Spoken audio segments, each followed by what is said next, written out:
Salut à tous, aujourd'hui on se retrouve pour l'épisode 77 de l'After Zap Image. On va débuter avec une déclaration d'Andrea Pirlo. Il nous dit: l'Italie avait l'air d'une équipe craintive qui cherchait le 0-0. Ce n'est pas assez à ce niveau. Il parle du match de la sélection italienne vendredi en Suède, le premier match des barrages face aux Suédois. Voilà, l'Italie était venue encore une fois pour chercher le match nul. Ça correspond vraiment au style de jeu italien lorsqu'ils sont à l'extérieur dans des matchs importants.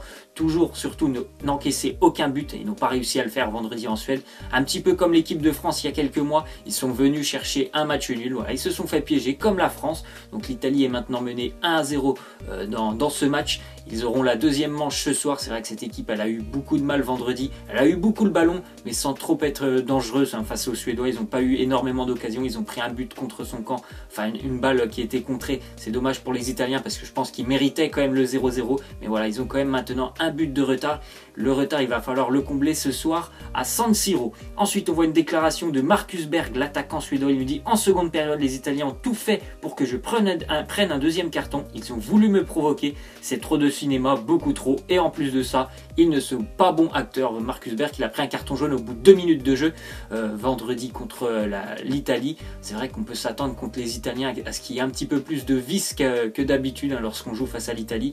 Il y a le foot en Italie, puis il y a aussi un petit peu de vice. Ils essaient de te faire sortir un peu de ton match. On se rappelle de Zidane à la Coupe du Monde de 2006. Peut-être qu'on aurait gagné la Coupe du Monde si Materazzi ne l'avait pas fait sortir de son match. Donc voilà, ça fait partie aussi du sport de savoir jouer un petit peu sur le vice. Les Italiens sont redoutables sur ce coup-là. Bon, ça n'a pas fonctionné vendredi.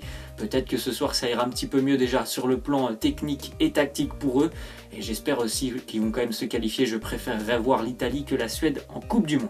Ensuite, on voit une petite déclaration de Gigi Buffon. Il nous dit demain, enfin bon, il parle maintenant, c'est aujourd'hui, c'est ce soir le match. Nous sommes obligés de faire un petit exploit et il faut que les gens nous soutiennent. Je pense qu'il y aura énormément de public. Il me semble que le stade San Siro est complètement plein pour ce soir. Donc l'Italie va être énormément poussée. Bien sûr, de jouer à domicile, ça va un petit peu les libérer, les Italiens, même s'il y a un gros enjeu. Je pense que ça va les libérer parce que vendredi, ils n'ont pas pu déployer leur jeu comme ils ont l'habitude de le faire. Ça va un petit peu les pousser à sortir un peu plus ce soir déjà parce qu'ils ont ce but de retard, et à domicile forcément ils auront beaucoup plus le ballon et normalement ils seront un peu plus offensifs que vendredi. Ensuite, on voit une petite déclaration de Karim Benzema sur ses souvenirs en équipe de France. Il nous dit: le match face à l'Ukraine, c'est le plus beau souvenir de ma carrière en sélection. Personne ne croyait en nous, mais on l'a fait. Je suis fier d'avoir fait partie de l'équipe qui a qualifié la France à la Coupe du Monde.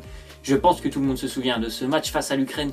C'était pareil, un barrage. Il me semble que c'était maintenant il y a 4 ans. Défaite 2-0 au match aller de l'équipe de France. Victoire 3-0 au match retour au Stade de France. Karim Benzema faisait partie de cette équipe. C'était vraiment un élément fondateur du groupe de l'équipe de France, ce match. Après, ils avaient quand même réussi une Coupe du Monde assez intéressante, sortir en quart de finale. Ensuite, on voit une déclaration de Karim Benzema sur Didier Deschamps. Il lui dit: le coach m'a appelé avant l'Euro et il m'a dit qu'il ne me prenait pas à cause de la pression politique. Donc je pense que tout le monde savait maintenant que c'est plus sur l'aspect sportif qu'on juge Karim Benzema en équipe de France. Il y a beaucoup de choses extra sportives. C'est pour ça qu'il ne fait pas partie du groupe de l'équipe de France. Voilà, il y a des pressions un petit peu politiques autour de Didier Deschamps. Ça vient peut-être ainsi de la fédération de football française. Il y a peut-être aussi un petit peu les déclarations de Karim Benzema sur le racisme en France, le racisme aussi que de Didier Deschamps. Bon voilà, ça peut pas plaire, ça ne plaît pas certainement à Didier Deschamps.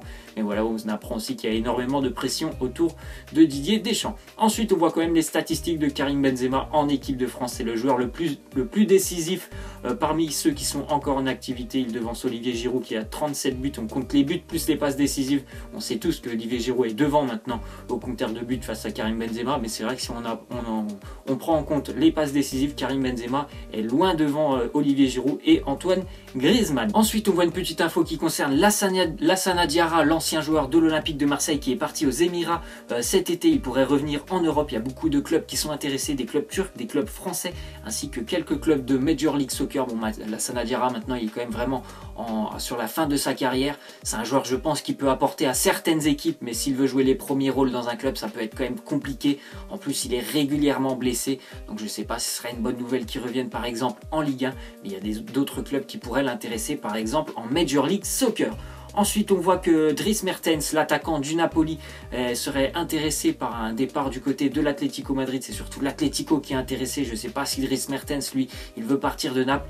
Le transfert estimé à 30 millions d'euros, c'est vraiment une aubaine. Hein, si un club arrive à choper Dries Mertens pour 30 millions d'euros, c'est vraiment un exploit parce que le joueur, je pense, vu son talent, il mériterait à l'heure actuelle, vu le marché des transferts, de coûter presque 100 millions d'euros. Donc ça serait vraiment intéressant pour un club de l'avoir à 30 millions d'euros. Mais à mon avis, le Napoli va quand même essayer de changer cette clause libératoire. Ensuite, on voit une déclaration de Victor Moses. Il nous dit: pour moi, César Azpilicueta est sous-estimé. Il a tout dans son jeu. Il est rapide, il a cette volonté, cette passion pour le jeu. Il veut juste jouer au football. C'est vrai qu'Azpilicueta, on n'en entend pas énormément parler, mais c'est quand même un cadre. Hein. Il est parti de Marseille, il est arrivé à Chelsea. Il s'est très vite imposé. Maintenant, il fait partie aussi des cadres un petit peu de la sélection espagnole. C'est un joueur très intéressant sur son côté. Il a énormément de coffres pour faire des allers-retours sur son côté. En plus de ça, il est excellent défensivement. Il ne perd presque aucun duel. Donc c'est vraiment un très très bon joueur, que ce soit pour Chelsea ou la sélection espagnole. Ensuite, on voit une déclaration de Mbappé. Il nous dit: cette obsession de gagner la Ligue des Champions fait que je fais abstraction de tous ces records. Nous avons tous cette ambition de soulever ce trophée. Voilà, c'est vraiment une très très belle déclaration de Mbappé qui se concentre exclusivement sur le projet de groupe du Paris Saint-Germain et non sur ses records personnels. On pourrait penser qu'il y a certains joueurs, notamment, qui aiment plus parler de leurs statistiques personnelles que du projet de groupe et du club. Voilà, c'est pas du tout le cas de Mbappé. Malgré ses 18 ans, il est déjà parfaitement intégré au Paris Saint-Germain et il pense exclusivement à la Ligue des Champions et non à ses records. Ensuite, on voit que le Real Madrid est prêt à mettre 450 millions d'euros sur Neymar pour le recruter. Ça fait quelques jours qu'on entend Neymar est pas très bien, Neymar il est bien au PSG. On ne sait pas trop quoi penser. En tout cas, on apprend que le Real Madrid serait prêt à mettre 450 millions d'euros sur Neymar. Donc c'est quand même assez énorme comme prix, 450 millions. Après, voilà, on sait aussi maintenant que Neymar, normalement, il ne devra pas quitter le Paris Saint-Germain et le Real Madrid est prêt à attendre 2 ans ou 3 ans pour pouvoir faire cette offre au Paris Saint-Germain. Bien sûr, ils attendent aussi la fin de carrière de Cristiano Ronaldo. Ça serait vraiment Neymar, le successeur de Ronaldo au Real Madrid. Ça pourra certainement se faire peut-être dans 2 ou 3 ans.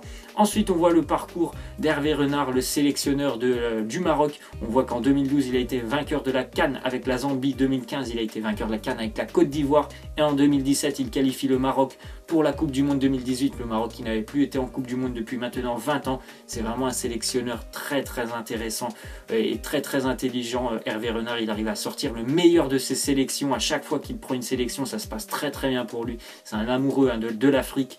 Encore une fois, le Maroc qui n'était pas très très bien avant l'arrivée d'Hervé Renard. Et voilà, il est venu, il n'a encaissé aucun but, il se qualifie pour la Coupe du Monde. Donc bravo aux Marocains d'Hervé Renard. Donc on voit maintenant les statistiques du Maroc pendant ces phases de groupe.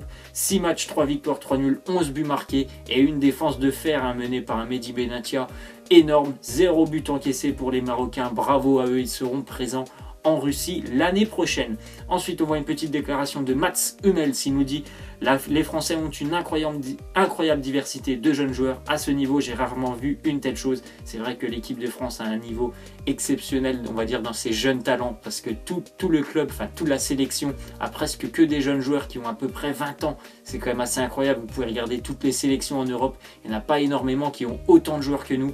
À seulement 20 ans, je pense un petit peu à l'Allemagne, il y a quelques joueurs aussi en Angleterre, mais la France, vu les âges qu'ont les joueurs, c'est quand même assez intéressant pour les prochaines années pour l'équipe de France. Ensuite, on voit un petit tableau des équipes qui n'étaient pas présentes au Mondial 2014 au Brésil, mais qui le seront en Russie, donc il y a quand même pas mal de changements. On voit le retour de l'Arabie Saoudite, l'Égypte, l'Islande pour sa première qualification, le Maroc, on vient de le dire, le Panama aussi, première qualification, la Pologne qui sera présente après l'excellent Euro, le Sénégal qui sera de retour aussi, la Serbie et la Tunisie. Donc voilà, toutes ces équipes qui seront présentes en Russie l'année prochaine. Ensuite, on voit un nouveau qualifié dans la zone Europe. Hier, il y avait encore un match de barrage entre la Suisse et l'Irlande du Nord. 0-0 dans ce match, mais les Suisses sont qualifiés grâce à ce but qu'ils ont marqué vendredi à Belfast. Victoire 1-0 vendredi en Irlande du Nord. Voilà, un match assez compliqué hier pour la Suisse. Il ne fallait pas prendre de but, il fallait surtout pas perdre. C'est ce qu'ils ont fait. Ils n'ont pas eu énormément d'occasions. Ils auraient même pu encaisser un but en toute fin de match sur un sauvetage devant les attaquants nord-irlandais. Donc bravo aux Suisses qui sont quand même qualifiés après l'excellente Coupe du Monde 2014 où ils avaient poussé l'Argentine, il me semble, jusqu'en prolongation ou tir au but, hein, je ne sais plus trop, mais ils avaient vraiment bousculé les Argentins. Donc bravo aux Suisses pour cette qualification. Et on va terminer avec la question de fin. Vous voyez le classement des meilleurs buteurs de la sélection française. Thierry Henry qui est toujours leader, hein, loin devant Michel Platini. Et on voit maintenant que Olivier Giroud est 7e avec 29 buts. Donc Olivier Giroud, il a quand même 31 ans. Ma petite question de fin, c'est est-ce que vous pensez qu'Olivier Giroud peut continuer de gravir les échelons, hein, dans ce classement? Moi je pense que voilà, il a 31 ans, pardon. Je pense qu'il va quand même arriver au moins à la 3e place de ce classement. Donc vous pouvez me laisser en commentaire, vous, où est-ce que vous pensez que Olivier Giroud va terminer dans ce classement? Pour moi, il sera 3e en lieu et place de David Trezeguet. Voilà, c'est la fin de cet After Zap Image. J'espère que ça vous aura plu. N'hésitez pas à lâcher des likes. Moi, je vous laisse et je vous dis à la prochaine. Ciao!